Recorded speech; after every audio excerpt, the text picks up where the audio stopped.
ये बीजेपी के लोग, एक तरफ कांग्रेस हमको कहती ये बीजेपी के लोग हैं, दूसरी तरफ बीजेपी के लोग बोलते ये आतंकवादी है,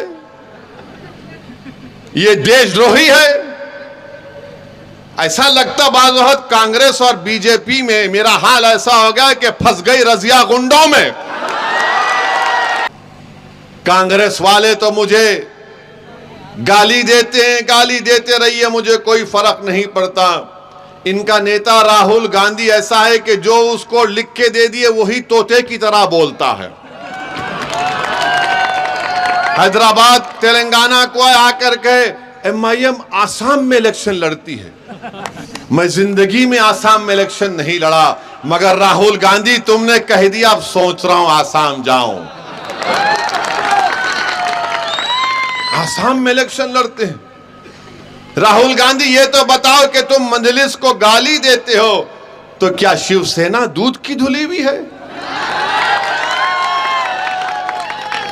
तुमने शिवसेना के साथ सत्ता बनाई महाराष्ट्र में, वो शिवसेना जिसका मुख्यमंत्री उद्धव ठाकरे कांग्रेस के नेताओं के साथ महाराष्ट्र की विधानसभा में तकरीर करके कहता है कि मुझे फख्र है कि हमारी पार्टी ने बाबरी मस्जिद की ईंटों को तोड़ा और उसको लेकर आए।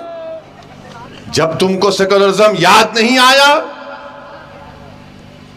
जब भारत की पार्लियामेंट में 2019 में नरेंद्र मोदी की सरकार ने सबसे गंदा काला कानून UAPA जो इंदिरा गांधी के जमाने में कांग्रेस ने बनाया उसको और गंदा किया, तो यही कांग्रेस ने मोदी का साथ दिया था।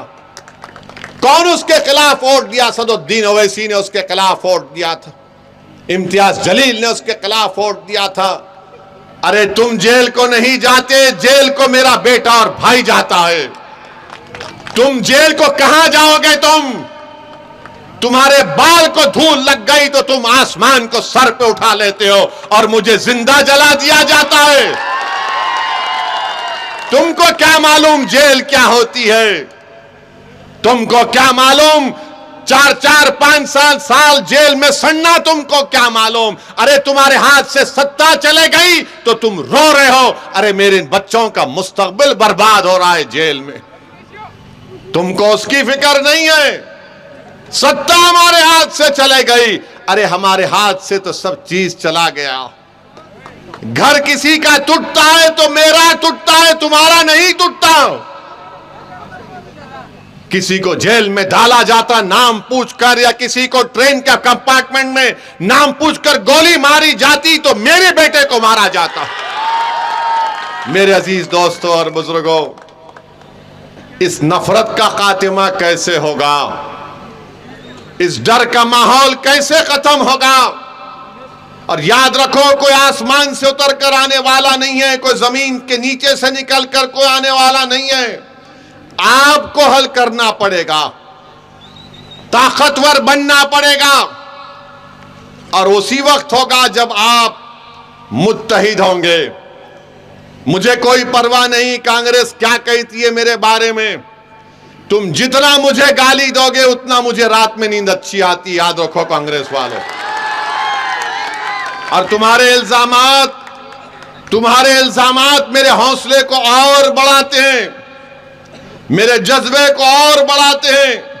तुम अगर ये समझ रहे हो कि मुझे कुछ ऐसा बोलेंगे वो बोलेंगे, अरे क्या बोलते बोल लो, क्योंकि मुझे यकीन है कि मेरे मरने के बाद मेरा फैसला मेरा अल्लाह करेगा। वो जानता है सच पर कौन था। मेरे खबर में तुम नहीं आओगे, मेरे अमाल मेरा साथ देंगे, और मुझे यकीन है कि अल्लाह गफूरुर रहीम है। मेरे अजीज दोस्तों और बुजुर्गों, ये बीजेपी के लोग, एक तरफ कांग्रेस हमको कहती ये बीजेपी के लोग हैं, दूसरी तरफ बीजेपी के लोग बोलते ये आतंकवादी है, ये देशद्रोही है। ऐसा लगता बाज़ वक़्त कांग्रेस और बीजेपी में मेरा हाल ऐसा हो गया कि फंस गई रजिया गुंडों में। मगर मैं आपको बता रहा हूं एक चीज, कभी भी इनको खुश करने की कोशिश मत करो। हमारा मामला ये, अरे ऐसा बोल रहे तो इनको खुश कर दो, ये बोल रहे तो उनको खुश कर दो। मेरे भाई, हम किसी को खुश करने के लिए नहीं आए हैं।